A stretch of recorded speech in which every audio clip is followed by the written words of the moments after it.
പ്രിയപ്പെട്ട കുട്ടികളെ നമസ്കാരം.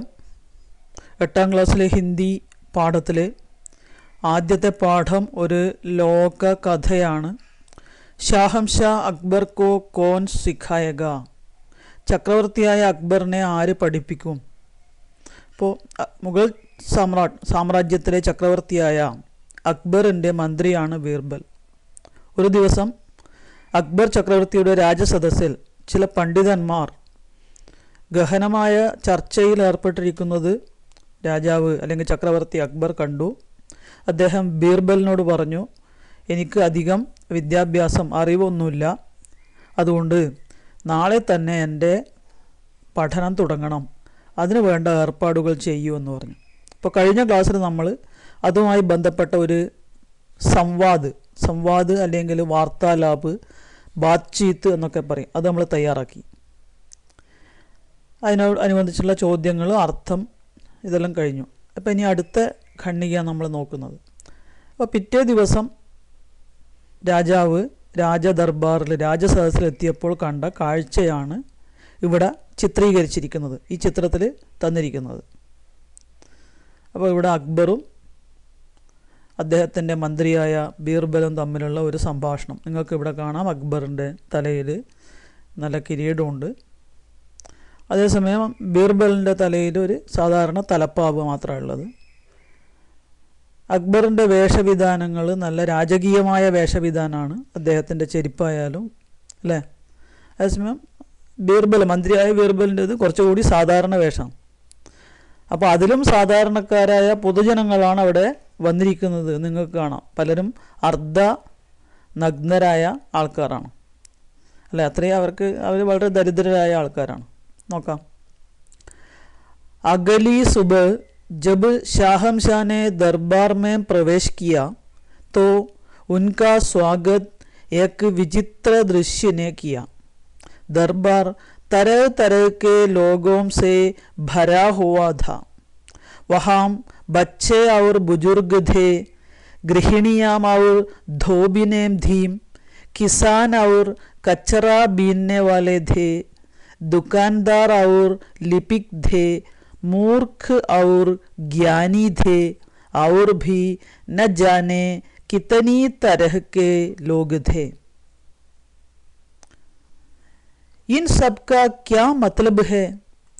शाहमशाह गरजे, मैंने तुमसे ऐसे लोगों को लाने के लिए कहा था जो मुझे कुछ सिखा सके, और तुमने मेरा महल राज्य की आधी जनता से भर दिया. अब जवाब दो. माफ़ी चाहता हूँ जहाँ पनाह, मैंने तो बस आपके आदेशों का पालन किया है. बीरबल ने जवाब दिया, गुस्ताखी माफ़ हो, पर क्या जहाँ पनाह रेत में गंडोम खेलकर अपना मनोरंजन करना जानते हैं? नहीं, पर उससे क्या? शाहमशाह बौखला गए. ഇവിടെ നോക്ക്, അഗലി സുബഹ്. അഗലി എന്ന് പറഞ്ഞാൽ അടുത്ത, നെക്സ്റ്റ്.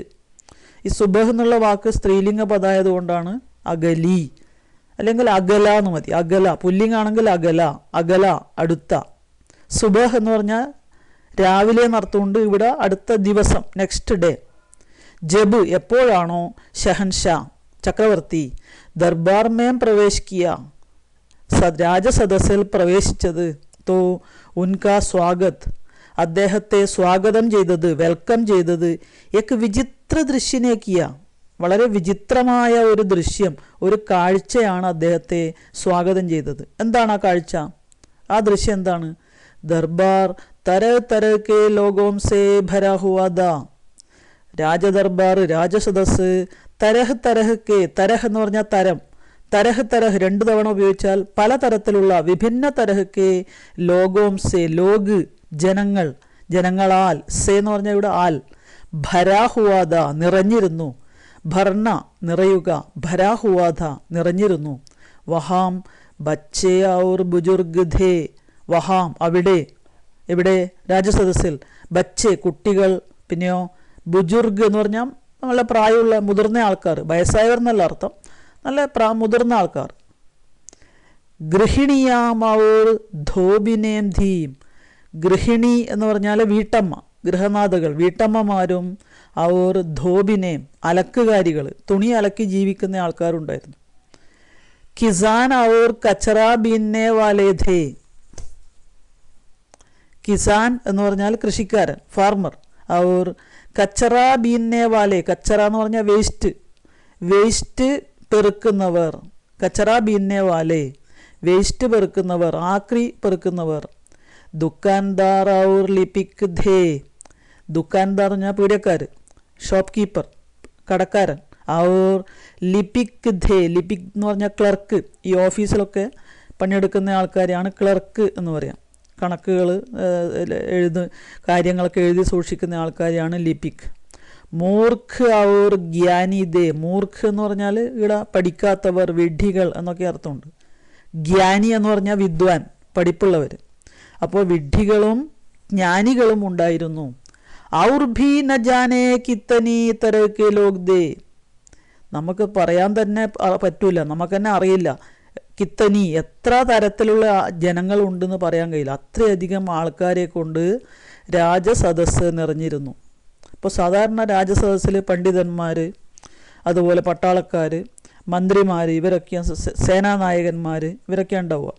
പക്ഷേ ബീർബൽ ഇവിടെ കൊണ്ടുവന്ന് നിറച്ചിരിക്കുന്നത് സാധാരണ ജനങ്ങളെയാണ്. അപ്പോൾ ഇത് കണ്ട രാജാവിന് ദേഷ്യം വന്നു, ചക്രവർത്തിക്ക് ദേഷ്യം വന്നു. അക്ബർ ചക്രവർത്തി ചോദിക്കുന്നതാണ് ഇനി, ഇൻ സബ് കാ ക്യാ മത്ലബ് ഹേ. ഇതിൻ്റെയൊക്കെ മത്ലബ് ക്യാ ഹേ, എന്താണ് ഇതിൻ്റെ അർത്ഥം? ഷാഹംഷാ ഗർജെ. ചക്രവർത്തി ഗർജിച്ചു. ഗർജിക്കുക എന്ന് പറഞ്ഞാൽ ദേഷ്യം വന്നിട്ട് ഉറക്കെ പറയുക. എന്നിട്ട് ബീർബലിനോട് പറഞ്ഞു, മേനെ തുംസെ ഏസേ ലോഗോങ്കോ ലാനേ കേ ലിയേ കഹാദ. ഞാൻ നിങ്ങളോട് ഇങ്ങനെയുള്ള ആൾക്കാരെ കൊണ്ടുവരാനാണ് പറഞ്ഞിരുന്നത്. ജോ മുജേ കുച്ച് സിഖാ സക്കേ. ആർക്കാണോ എന്നെ എന്തെങ്കിലും പഠിപ്പിക്കാൻ കഴിയുന്നത് അങ്ങനെയുള്ള ആളെ കൊണ്ടുവരണം.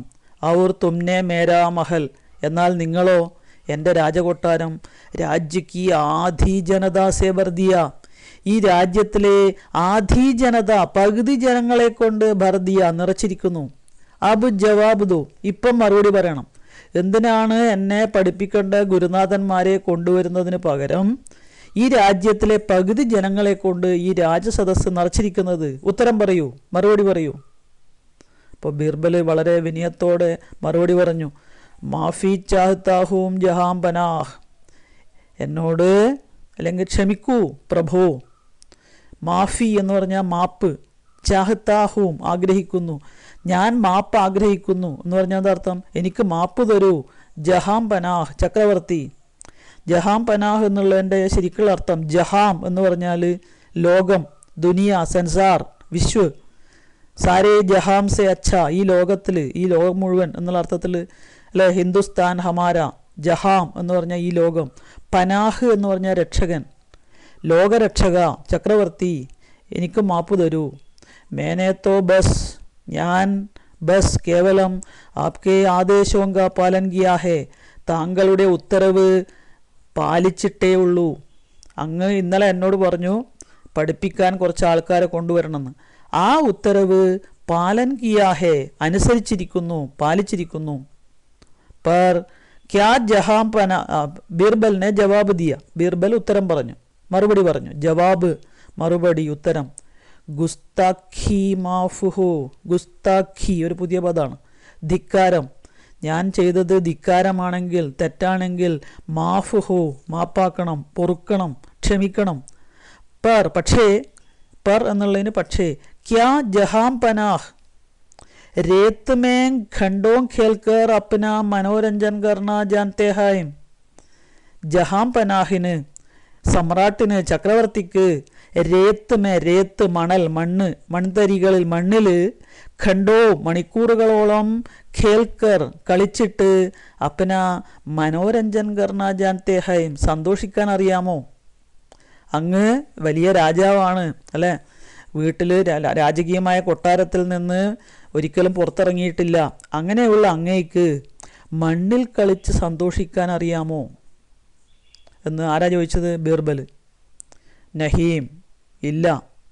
ചക്രവർത്തി പറഞ്ഞു, ഇല്ല. പർ ഉസുസേക്കിയ, പക്ഷെ അതുകൊണ്ടെന്താണ്? എനിക്ക് ഇതുവരെ മണ്ണിൽ കളിച്ചിട്ട് പരിചയമില്ല. അതുകൊണ്ടെന്താണ്?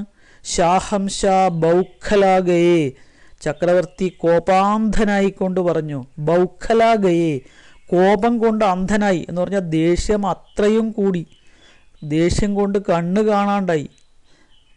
രാവിലെ തന്നെ രാജസദസ്സിൽ വന്നപ്പോൾ തന്നെ രാജാവിന് ദേഷ്യം വന്നു. കാരണം എന്താണ്? വളരെ സാധാരണക്കാരായ ദരിദ്രരായ ജനങ്ങളെ കൊണ്ട് രാജദർബാർ നിറഞ്ഞിരിക്കുന്നു. അത് കണ്ടപ്പോൾ തന്നെ ദേഷ്യം വന്നു. അത് കഴിഞ്ഞിട്ടാണ് ഇപ്പം ബീർബൽ ചോദിക്കുന്നത്, അങ്ങേക്ക് മണ്ണിലും ചളിയിലും കളിച്ച് സന്തോഷിക്കാൻ മനോരഞ്ജൻ കർണ ജാനത്തെ ഹേ. അപ്പോൾ കോപം കൊണ്ട് ദേഷ്യം കൊണ്ട് കണ്ണ് കാണാണ്ടായി അദ്ദേഹത്തിന്. അദ്ദേഹം പറഞ്ഞു, നഹീം, ഇല്ല, എനിക്കറിയില്ല. പർ ഉസ്സേക്കിയ, അതുകൊണ്ടെന്താണ്? നമുക്ക് ഈ ക്ലാസ് ഇവിടെ നിർത്താം. ബാക്കി അടുത്ത ക്ലാസ്സിൽ.